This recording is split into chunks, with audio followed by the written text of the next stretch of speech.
Welcome to Business Innovators Radio, featuring industry influencers and trendsetters sharing proven strategies to help you build a better life right now. Welcome to another episode of Women's History Month, hashtag Choose to Challenge, with our special guest, Shari Alyse. Shari, how are you doing? I'm doing so well. Nice to be here with you. Thank you. Thank you so much. To our listening audience, I'm Luana Brown. I'm the visionary and co-founder of Celebrate You, Women Embracing Wellness. And we are here to talk about not only Women's History Month, but what it means to hashtag Choose to Challenge. But before we get started, I want to turn it over to Shari. And Shari, just tell the audience whatever it is that you want to know about, you want us to know about you and what's happening in your world.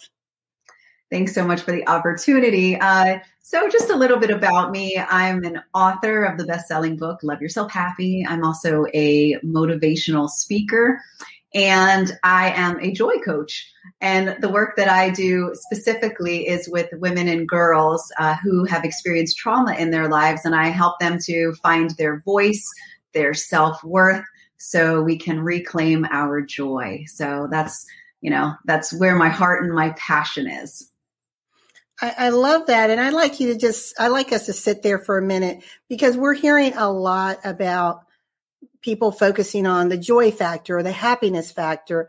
Can you tell us a little bit about how did you uncover this as being your passion in life?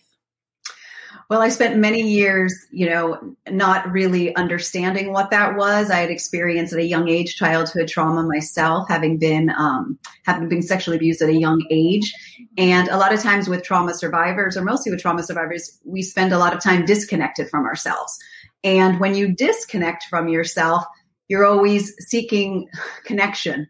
And because you feel some sort of loss or ache within. And so we seek it through external validation, whether it's through accomplishments or relationships, material things, always just looking for that sense of fulfillment, which a lot of people call happiness. And I spent decades doing that as well. And one day, after being completely exhausted of finding it, and then it's slipping through the fingers again, I ended up finding this journey back towards myself. And in finding myself, I found my joy, because joy is different than happiness. And joy is, for me, in being the full expression of ourselves. And sometimes that's not happy. Joy to me means being able to live the full human experience.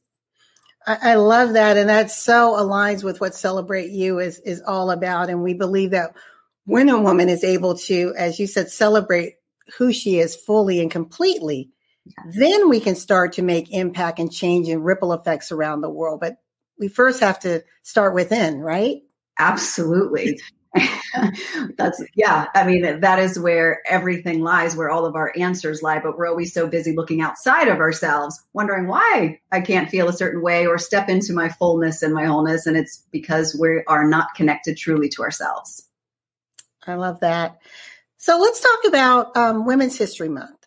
And what does it mean for you to celebrate not only what has happened in the past and, again, the shoulders we stand on, but celebrating women today? Well, I grew up in a household of very strong women, both in my house. I say household, but I just mean my family. And so I never grew up with you know what I'm trying to say, between like a woman and men, in terms of like, I never felt personally that I couldn't do certain things, because I was always taught you could do anything you want. At the same time, I was also aware as I got older that the same opportunities weren't always available to us, or they were disguised in a way. It was that you weren't qualified enough. You didn't have this or you didn't have that, but it was never obviously said it was because you were a woman. And although I was told growing up that I had all these opportunities, I also used to hear my mom talk about, being passed over for a job that she was definitely qualified for. It was always a man. And so as much as the words were said to me that, we can do anything we want, I also was, aware enough to understand that it didn't always go that way. And at the same time, Luana, having been a victim of, I never see myself as a victim anymore. I'm a thriver. but of childhood abuse, and I actually got on a witness stand at 7 years old. Wow. I was surrounded by very dominant men in the courtroom and feeling actually victimized on that witness stand. So a victim again. And so for me, International Women's Day and just honoring ourselves for me is always just about honoring our voices, being able to speak up, being able to hold space and take up space in this world. And I do that every day, and I encourage women to do that every day, but having a month about it, I mean, it should be every day, but having a month really, I'm really grateful as, to have that, and that people actually, the attention, it feels like it just keeps getting stronger and stronger and bigger this month. Yeah, I agree. And it's amazing because it is literally globally, women are being celebrated. And as you said, it's making sure our voice is heard. And I love what you said. It's about showing up and being seen, demanding to be seen, right? Not relegated to a corner and dismissed. Right. Asking permission, can I, is it okay? And now it's more like, it feels almost expected, like, especially with having Kamala, in the White House, it's like, I don't know, there's just so much upliftment right now, it feels like. And I'm like, yes, it's about time. I so agree. Now let's talk about the hashtag choose to challenge. And as you said, in your personal experience, you have triumphed over adversity, and you work with individuals to do the same, to peel back those layers of shame and pain and come out, as this beautiful rose that they were created to be. Mm-hmm. What does choose to challenge mean to you when you hear it now being said? It was interesting because when I saw that it was the theme this year, for me, I didn't find, so I've always spoken up and I help others speak up, but it's often was about, the traumas that I've experienced, and then the people, the women and girls who have experienced the same thing. But I truly found, I feel my activist voice last year after the George Floyd murder and really getting involved in the Black Lives Matter movement. And I began challenging the way that things were seen, and specifically as white woman and just white people in general. I was challenging the status quo. And it was a very uncomfortable time to do that, although I'm not making it about me, but on a personal level, it was challenging to step up in a space that, a lot of people didn't want to talk about. So when I saw that it was choose to challenge, I was like, for me, challenge was about just awareness, bringing attention to something and I stayed away from the activist movement for a long time because I didn't feel like I knew enough. I didn't have enough facts, and I didn't have enough intelligence around something. Right. But then I realized, no, if we just start talking about it, that's how you move the needle forward.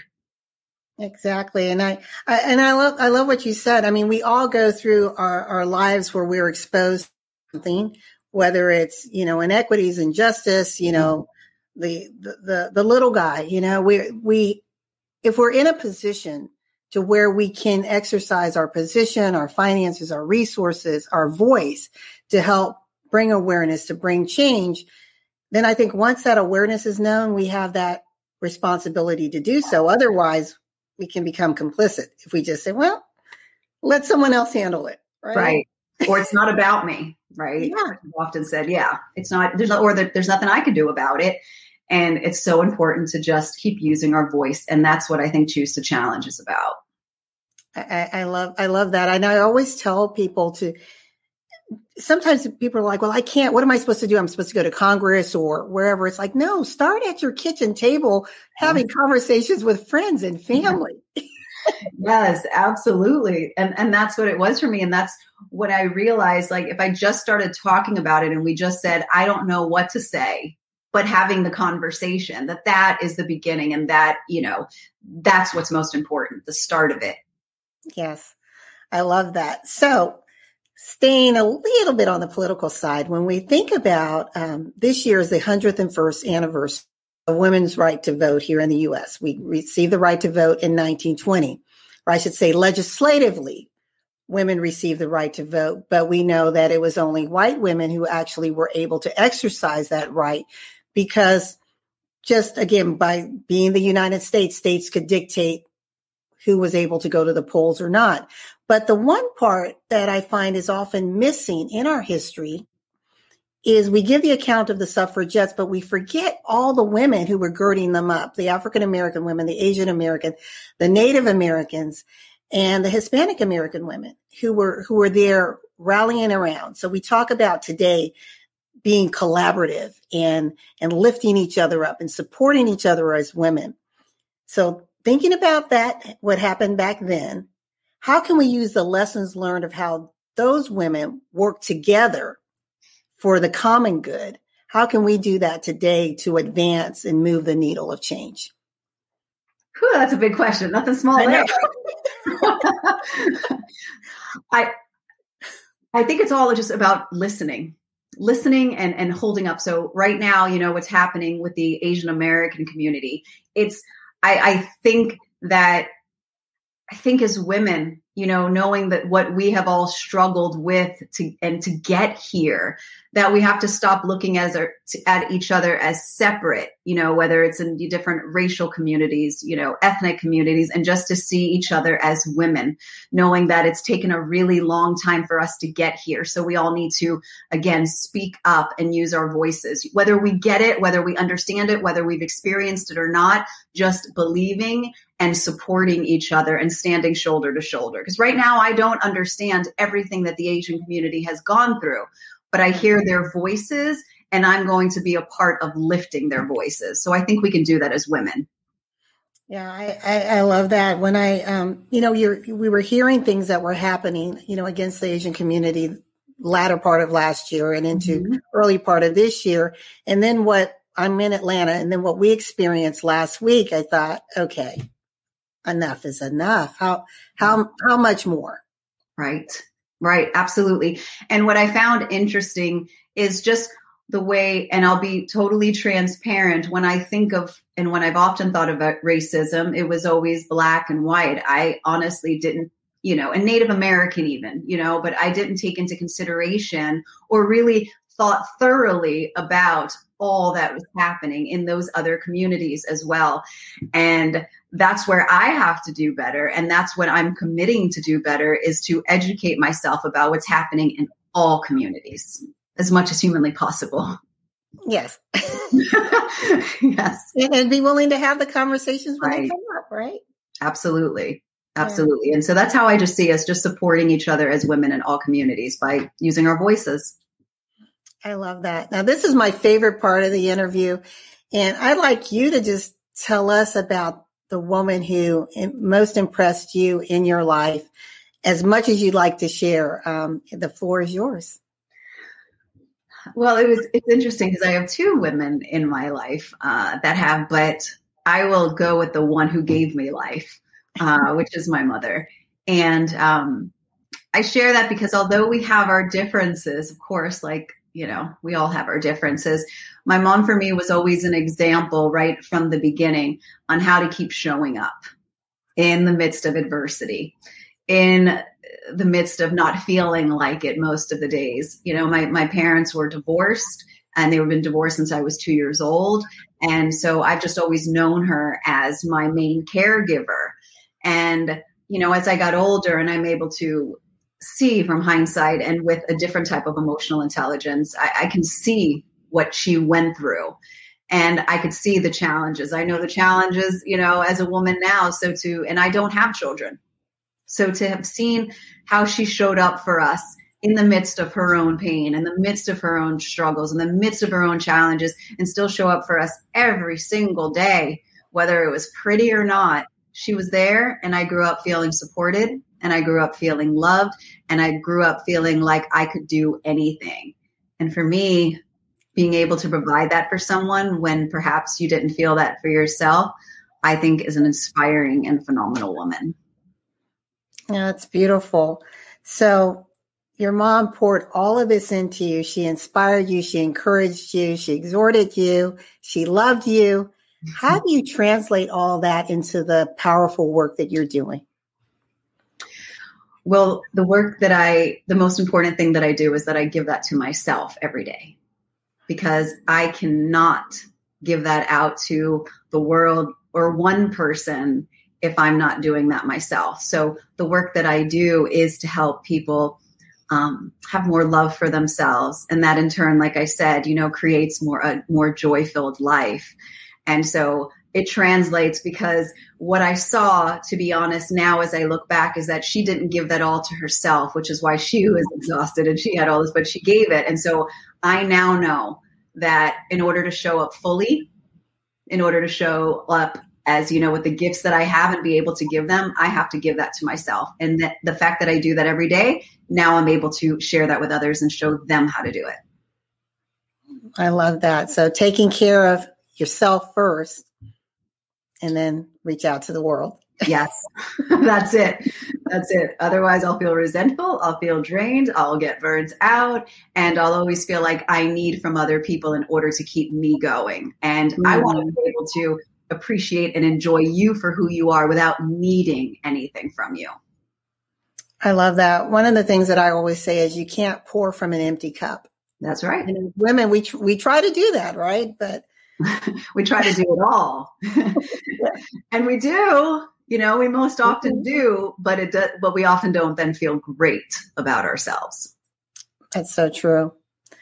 So before we close, I want you to leave a lasting golden nugget for our listening audience, and then to tell them how they can reach you, if you have any new programs that they can sign up for. And also, I'd like you to bring your book forward so we can see how we can get a copy of that as well. Okay. So I guess something that I would love to leave with everyone listening is to just be gentle with yourself. I think that's the most important thing that we can do, because, there will be guaranteed challenges in life. We are going to have disappointments. We're going to have letdowns. People are going to show up in ways that we wish that they showed up differently. And, it's not always going to be easy, but if we can create and cultivate a gentle, kind, and loving place within ourselves, then no matter what happens on the outside world, we can navigate more connected, more whole, and more loving. Love that. Love that. And thank you. And everyone can connect with me. I'm all over social media, but the best way to be able to find me then is just to go to my website, and that's ShariAlyse.com. And they can grab my book. It's called Love Yourself Happy, A Journey Back to You. And this is available on Amazon and Barnes & Noble online. Fantastic. Well, thank you so much, Shari, for choosing to be a part of this. I am just so excited for people to meet you, hear your inspiring message. And ladies, listening audience, young women, get this book. Learn how you can live and love yourself happy. Understand how to be your true, authentic self and to speak from your voice of truth. And Shari is the one to take you there, right? Yes, absolutely. Thank you so much, Luana. It's been a pleasure. And I look forward to thank you for doing this series. Thank you so much.